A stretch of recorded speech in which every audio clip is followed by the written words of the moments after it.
Oh, cast away. Alright, so we'll just go into just the apologies and so apologies from Ross Monroe from the Business Community Board and Community Board. Sorry, I'd like to welcome Boyd from the Business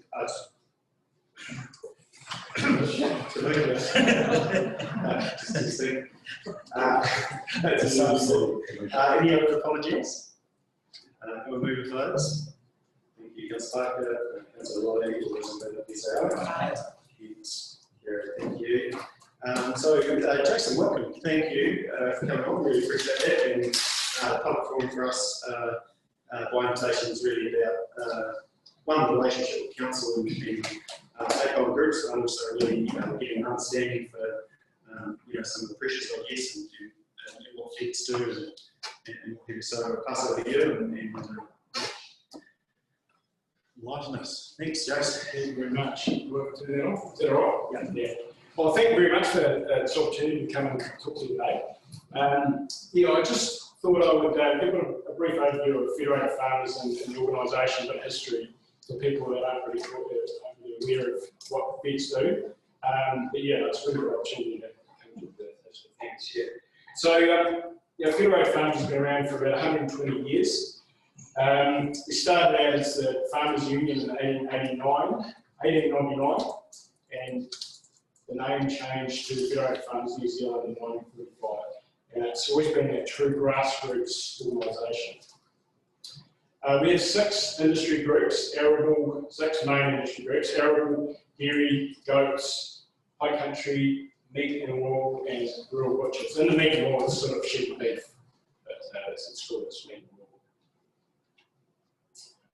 We're sort of we are the independent voice of farming. We have 13,000, around about 13,000 member farmers across New Zealand. And in South Canterbury, we've got about 550 odd members. And in those, some provinces have a higher percentage of their farmers are members than others, and South Canterbury was quite lucky. There's about 60% of working farmers are involved in the organisation, so it's a good percentage actually. Total staff over the country is around about 64, and of that staff, 34 are solely abroad in that policy and advocacy work, which is a big part of what Federated Farmers do. So what we do is consistent reason, science evidence-based voice, work with decision makers to create better outcomes for profitable and sustainable farming. So that is a really big part of it, and it's not about wins and losses. We just try and work with organisations, decision makers, governments, regional council, district council, to end up with good rules that everyone can work with, and that is really the key and the core of what we do. We're not compulsory funded, so we've got a voluntary subscription membership, and that is really our point of difference. So, as opposed to the bigger organisation that's like one's better than the other, but if we don't deliver and we don't do things that farmers want, they can pull out, as opposed to legal organisations. So that's one sort of point of difference we have. And there's a bit of a pyramid of, I suppose, that sums up Federated Farmers a bit. So aspiration is farm of the future, and its same catchphrase and the bottom here, provide farm support. So we've got 24 provinces around the country, and each province has a provincial president and executive, and on the executive there are representatives for all the industry groups, and there are some smaller branches. I know, in South Canterbury we have a Mackenzie branch, we have a Fairlie branch, Timaru branch, and Waimate branch as well. So they sort of sit under the South Canterbury branch, and have that strong connection to their members, because all the provincial presidents are farmers. So, and our national council is our governing body. Now, Federated Farmers has a board, but the governance of Federated Farmers comes from the 24 provinces of provincial presidents. Feeds up. It's a real bottom-up organisation, and that's fiercely guarded, and that's even fiercely by the staff and the board. The board obviously are a big part of decision making, but we have conference a couple of times a year where we discuss everything, and really major decisions are going to be made. It's thrown out to the provinces, which represent that are in touch with grassroots farming, have that input. And also, too, we have a close relationship with government, and a lot of that's done in Wellington. So these are the sort of the top 10, I suppose, of the policy issues that Federated Farms is dealing with, probably over the whole time, but specifically at the moment, with water and environment, RMA, biodiversity, climate change, just the normal issues that are around. And these are just a few of the local issues that we're sort of dealing with at the moment, and then a lot of this works out to be national as well. Just water quality and quantity, environment, RMA, biodiversity reforms. I suppose seasonally it's depending on what we're looking at the moment.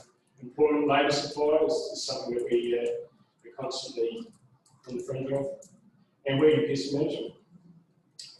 And yes, just to finish, I suppose, just my views on South Canterbury. South Canterbury is an amazing place. We don't probably realise it living here, but we are the envy of South Canterbury and Canterbury in general, but South Canterbury especially.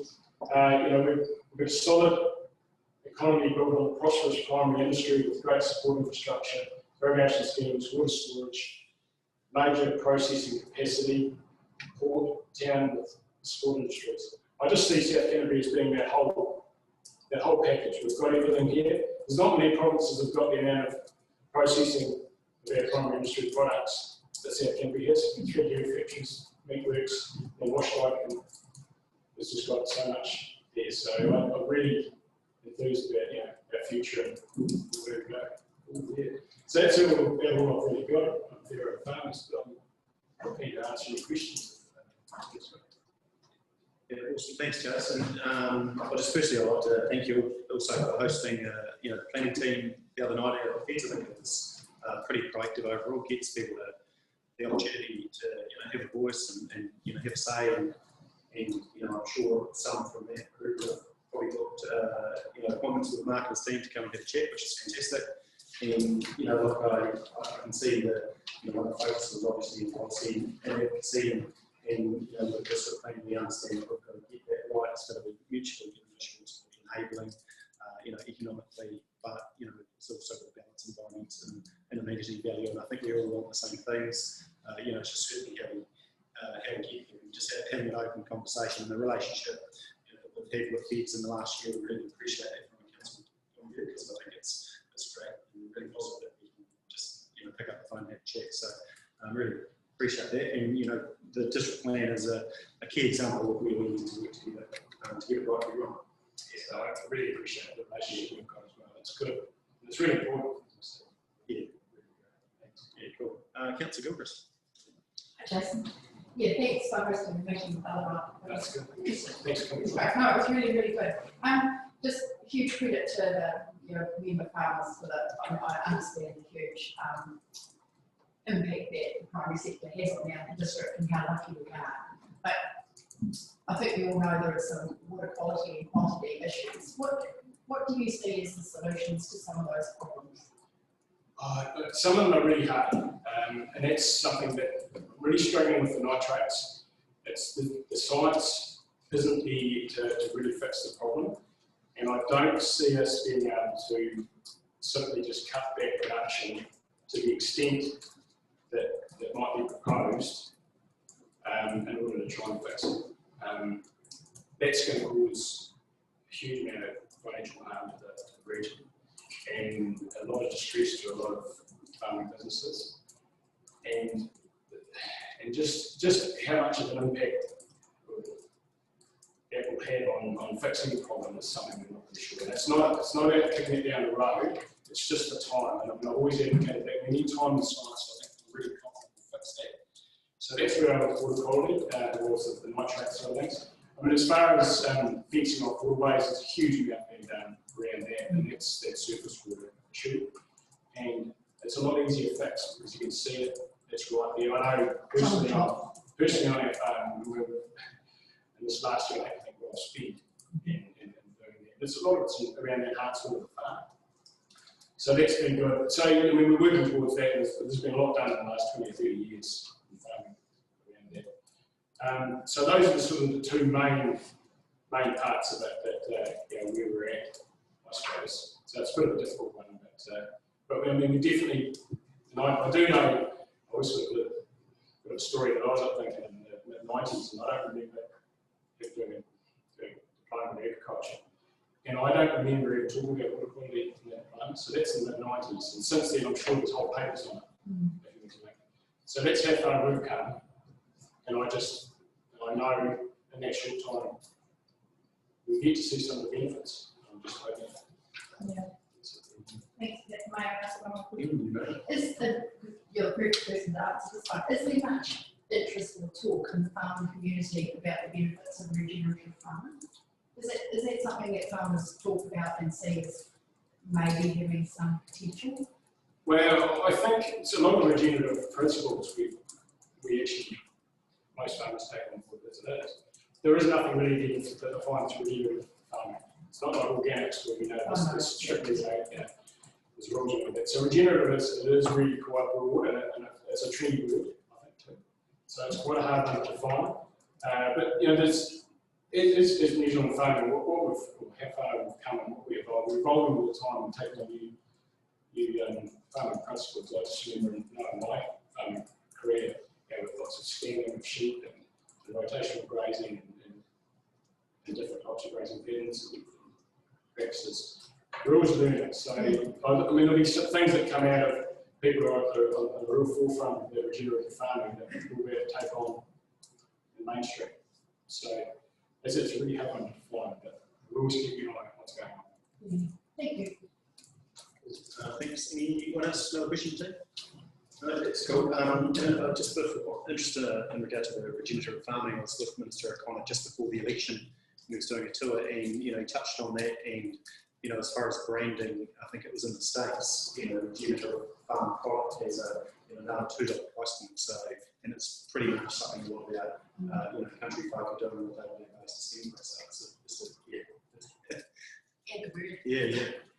a little bit of branding. Yeah, it's a bit around. It's interesting.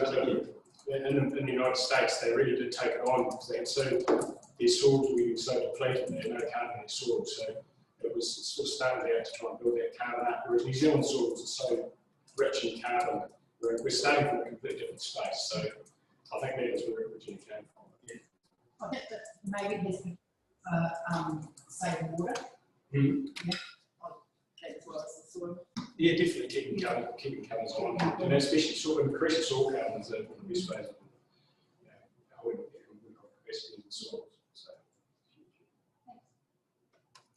Awesome. Well, thanks, Josh. Really appreciate it. Thanks for making the time, and have a great Christmas. Hopefully, get the most of the day. Yeah. Thanks for the opportunity. We really appreciate it. Thanks. Cheers. Feel free to stay if you want to be stimulated. Thanks a lot. No worries. Thanks, Joe.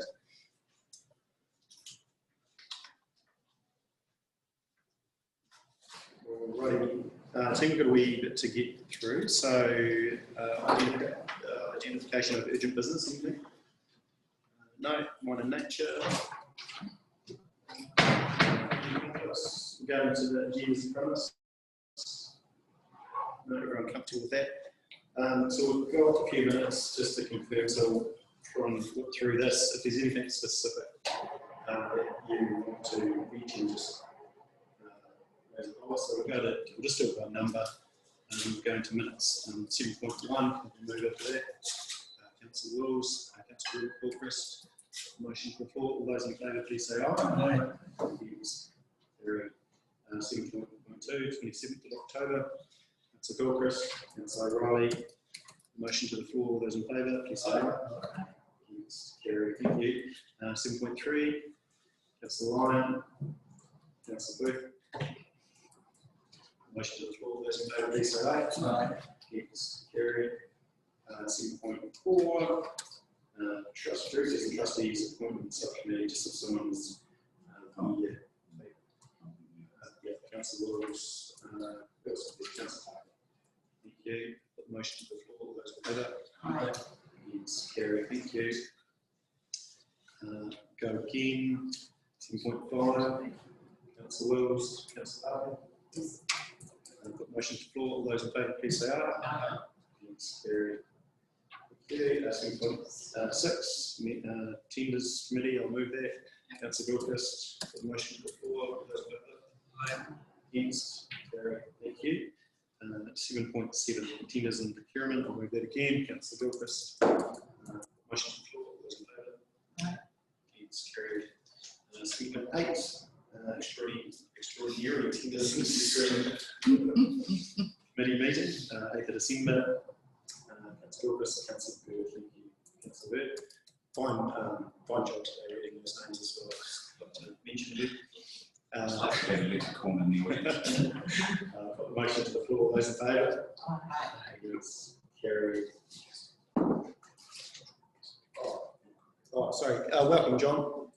How are you? Thanks for joining us, and we'll let you know when we go on to that item. You can hear me all right, John? Yeah, perfect. Thank you. So 8.1. Functions attended by Mayor, I'll move that. Councillor Wills, thank you. All those in favour? Aye. Carried. Chief Executive, 8.2, I'll move that. Councillor Parker, all those in favour, please say aye. Aye. It's carried. Okay. Got ourselves a report, page 55. It's 9.1, it's just seeing the comments still. Any questions at all? No, happy to move. Councillor Gilchrist, thank you. Seconder, Councillor Oliver. All those in favour, please say aye. Aye. Against?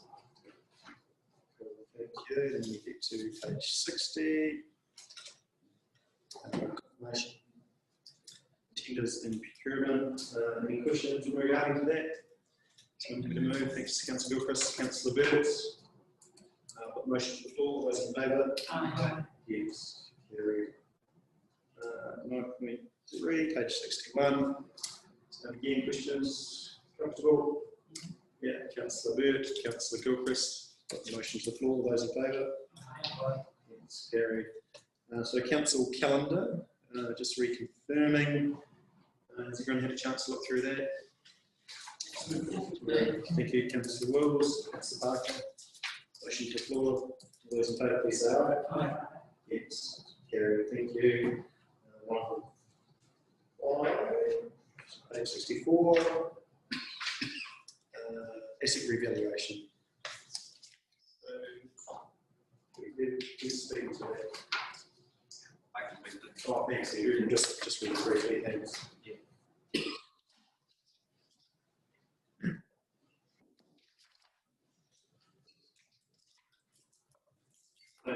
This project's underway at the moment to basically revalue the roading assets. It was follows on from the water and drainage assets revaluation, and it's really to reflect, I guess, the market value of the assets, and also come up with the depreciation figure that is more representative as well. So at the moment, the roading value are based on the 2005 valuation, and has been the assets and that have been sort of added to as we go. It's what's known as deemed value.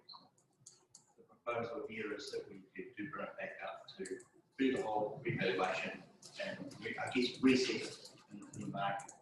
It's not anticipated to have much change in the depreciation amount because we are funding renewals at a very high level anyway, and the renewal course expenditure should equal depreciation. So it's not like we have any major funding. Cool. Thanks. Andrew, appreciate it. Any questions? No. Happy to move that report. Councillor Gilchrist. All those in favour? Aye. Yes, carried. Thank you. 1.6 on page 66. And we've got that. Yes. Got Nathan. Thank you, Mr. Chairman. It's all right. Good to get out of the dungeons down there. Different up here. Yes. Welcome. I'll pass them to you. Okay, well, thank you, Mr. Chairman. So I put the report forward, and I think it's fairly self-explanatory, so I'll just take that as read and take questions. Cool. No questions, mate? Absolutely. Could you just give us a brief outline of what's happening here? Just in a brief summary. Yes, certainly. Through Mr. Chairman. So what's happened is there's a parcel of land that Senior Property Zone currently zoned rural 2, and obviously they want to develop it as industrial land. And so the plan changes for it to become light industrial, which is the same as the joint land. It was identified in the growth management strategy as being suitable for that. And so instead of waiting for it to go through with the draft district plan, they've opted to apply as a private plan change to council their rezone ahead of time. So that came to council earlier in the year to the Environmental Services Committee. Council, the committee adopted and accepted the plan change, chose not to take it on as their own plan change for it to continue as a private plan change. And so it's run its course through that process. It was publicly notified, there were a few submissions, there were no individual submissions from members of the public. No one requested to be heard, all those matters were resolved. As a result, the applicant didn't request a hearing, and so it's essentially been able to proceed on the papers. And so it was put forward to an independent commissioner. So what we have now is that Alan Cuba, who's an independent commissioner, who's the next recommendation. The delegation is only from its own recommendation. So the council has to adopt that in the understanding. Thank you. Thank you. And everyone's familiar with the land, aren't they? Everyone comfortable with that? So I think that's a really great outcome, really positive as far as supply of land for that activity. So cool. I'm happy to move that. Councillor Parker. Motion to the floor. All those in favour? Aye. Yes. Carried. Thanks, Nathan. Appreciate all your work on that amongst other things. So, Thank you. yeah. Enjoy the fresh air up again. Before you Christmas see is- it, Shane. Christmas is nearly here. It's all right. Appreciate it. Thank you.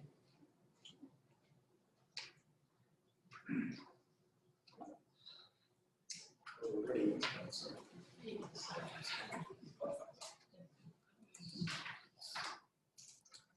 Welcome, Fabian. Page 92.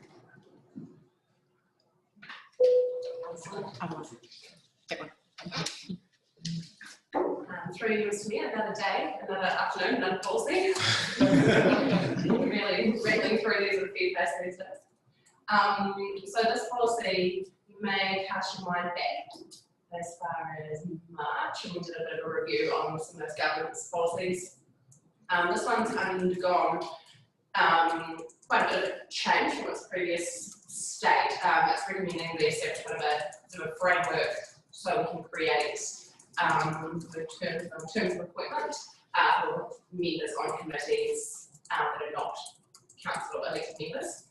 And that will be managed by our wonderful governance team and be implemented through the next triennial election timeframes.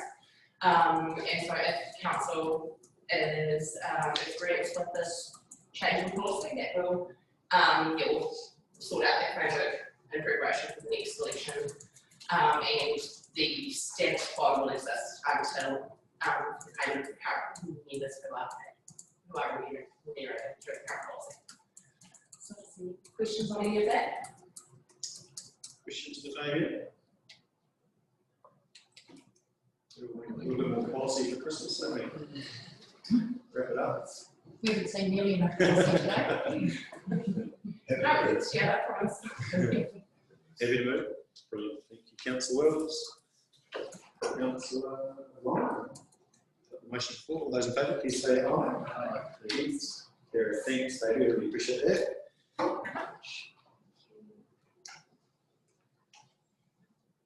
So we've got scheme plan, and this is the form up report.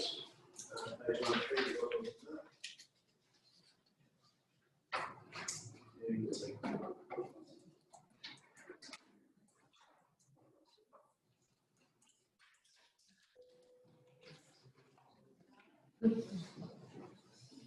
Right, so this is your first 4-month report for this financial year, so obviously it's to the end of October 2020. And the reports against key performance indicators, performance measures, projects, and the overall financial performance at this point. And I guess in terms of this report, it's important to consider at the start of the year, its timing, so there's a lot of planning on two different projects, and also I guess around the financial information. Entity subsidies have come through, so some of that might be a bit skewed at this stage. But overall, I think you've obviously read the report, but 80% achieving the KPIs at this point in the capital program. In terms of some of the highlights over the last 4 months, there's some vehicle improvements going ahead. Obviously, the stimulus fund allocation, the ongoing housing unit installation project, draft district plan release consultation, approval to strengthen the house gallery of the Egantai. I guess the re-establishment of some of the events and holiday programs that were delayed after COVID through our facility development team, library, and that sort of thing. Ongoing work in terms of the replacement of the Caroline Bay bleachers and design work on Fair Royal. Reopening of the Timaru Library following its refurbishment, the consultation on the Highfield recreation area, where the core upgrade is nearly completed. Obviously, the roading reconstruction work is all underway and commencing. A number of murals underway in terms of sewer and water supply, projects there with Arrow and Downlands, and we've also signed a few contracts in terms of waste minimisation. So, quite a bit going on over the last 4 months, and happy, I guess, anyone else to contribute at this point. You can ask any questions. Thanks, Mark. Any other comments? Nothing, Mr. Hunter? One question from me before I put it to the floor. Just in regard to the siphon upgrade. So is that not going to meet this financial being? So siphon, I can answer that, Your Worship. And that is, no, I've reviewed with the engineering team and their consultants, and just with all the constraints of all parties, I'm not sure how we're actually going to get it built at all. We have to find a way, but it's not going to be in the next 6 months. It's all the environmental factors. It's getting more complicated every week. And so we're getting all the big projects out of the way, and we're going to have to put some extra resource or something to figure out how to do this. So resourcing and incentives, or yes, it is. And all the constraints. There's in river, there's out of river, there's geotechnical, and it's just everything is just, it's one of those that's got every complication you can imagine. And land entry. Yes, just for good measure. Cool, thank you. Any other questions regarding the format report, team? No? Good. Especially must be the end of the year. That's going down. Alrighty, let's have a move for that. Councillor Wills, fantastic. Councillor Gilchrist, put the motion to the floor. All those in favour, please say aye. Aye. Yes. Very good. Thank you.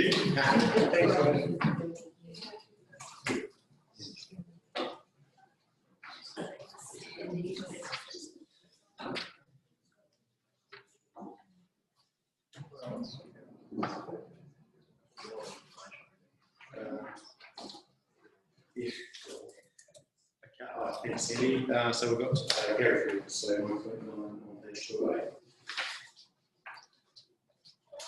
Through the Mayor, I'd just like to take this thing. We've split this report into two. We've put these what we classify as the request for ratification, which means that most of this expenditure is actually queued from July through to now. So that's why they're being separated out. And then the carry forward request that we've got, I just committed, so there has been no expenditure actually queued up to October in that, but they are committed, they've started the process and physical works will happen. So. Fantastic. Thanks, Amy. And questions in regard to any specific? Everyone's comfortable with that? Yeah. Okay, thanks, Councillor Burt. And Senator, to the right. Those in favour, please say aye. Aye. Yes. Carried. Thanks, Amy. Thank you. Alrighty, so no urgent business, no more nature. So we now move to 13, which is exclusion of the public. Have a move for Councillor Gilchrist, Councillor Parker. All those in favour? Please say aye. Yes, carried. Thank you.